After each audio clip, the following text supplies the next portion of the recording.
Good evening, I'm Nashika, and this is Chale News, your July 20th evening digest.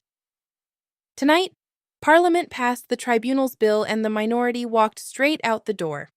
Wontumi's verdict day brought one of Ghana's highest-stakes courtroom moments. The Bank of Ghana just revoked Zeepay's license, and if you use it, you need to know what happens next. Let's get into it. Parliament passed the tribunal's bill today, 135 votes to 16, and the minority didn't just vote against it, they walked out entirely. The bill could allow non-lawyers to preside over criminal cases, and critics aren't mincing words. Former NPP Communications Director Ya Adamako Bafi says it revives memories of the PNDC era when journalist Kwasi Pratt documented over 300 deaths linked to the original tribunal system. That's not a small comparison. It now goes to President Mahama's desk. Full breakdown on Chale.news. Meanwhile in court, Judgment Day for NPP Ashanti Regional Chairman Wontumi. He faces up to 25 years if convicted of unlawfully assigning his Samraboy mining concession. The court also ruled on a last-minute bid by his lawyers to refer the case to the Supreme Court, one of the biggest anti-corruption verdicts Ghana has seen this year. On the third-term question, President Mahama told a crowd in Ho that Ghana's two-term limit is unambiguous and he won't be seeking a third. But two citizens already have an active petition at the Supreme Court asking the same question. Whatever Mahama says publicly, the court's ruling will be legally binding. Worth watching. Today was also the NDC's resignation deadline, and not a single minister, CEO, or deputy resigned in time to contest December's National Congress. Article 54 of the party constitution is clear. If you hold a government appointment, you're out of the race. That reshapes who controls the party heading into 2028. A high court challenge is still pending. The coalition against Galamsey Ghana says the lands minister is wrong. Impunity in illegal mining is not over.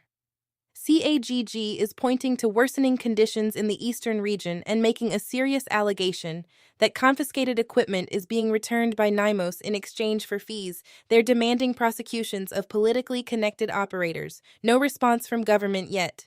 On the money side, Finance Minister Dr. Otto Forson heads to Parliament this Thursday for the 2026 mid-year budget review. He's expected to formally close the IMF bailout program, launch a new long-term economic policy, and update Ghanaians on debt restructuring, the single most consequential economic moment of the week. We'll have full coverage on Chale.news. And the global picture is making that budget moment even more complicated.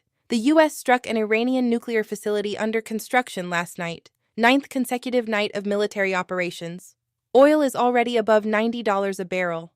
Ghanaians could feel it at the pump as early as August. Let that sink in. This one hit hard this evening. The Bank of Ghana has revoked Zeepay's license. This was Ghana's celebrated fintech darling. $42 million raised, 20-plus African markets, billions in remittances processed. If you have funds on the platform, the urgent question right now is what happens to your money. We have the full analysis on Chale.news. Read it tonight.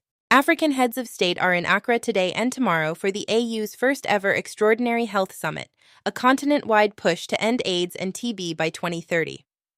Given Ghana's own TB challenges flagged recently by Bolgatanga's hospital, the timing couldn't be more pointed. The SHS double-track system was supposed to end in 2027. Today, Education Minister Haruna Idrisu quietly moved that to 2029. No classroom numbers, no budget, no warning to parents. Just a new date at a press briefing. Millions of families deserved better than that. A TikToker is in prison for the 32 cows post, but Wumi Aba has been rearrested. An NDC organizer was picked up the same week. Ghana's social media crackdown is crossing political lines and accelerating, and free speech advocates say criminal prosecution alone is not the answer. National service personnel woke up to 60 Ghanaian cedis missing from their allowances, deducted at source before the money even reached them for a NASPA capacity-building program nobody told them about. A group called CNSPAG is demanding it stop immediately. NASPA hasn't said a word. Now, something that made people stop scrolling today.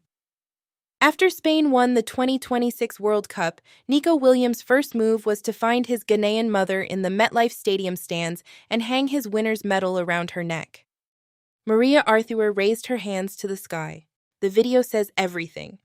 Good news for Ghana's musicians. GHAMRO pays out royalties on July 27th, and for the first time, the digital pot is the largest in the organization's history.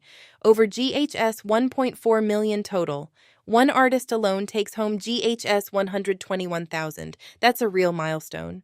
That's your July 20th Evening Digest. A lot moved today, and we'll keep tracking all of it. Every story, every update, every full analysis lives at chale.news. Stay informed.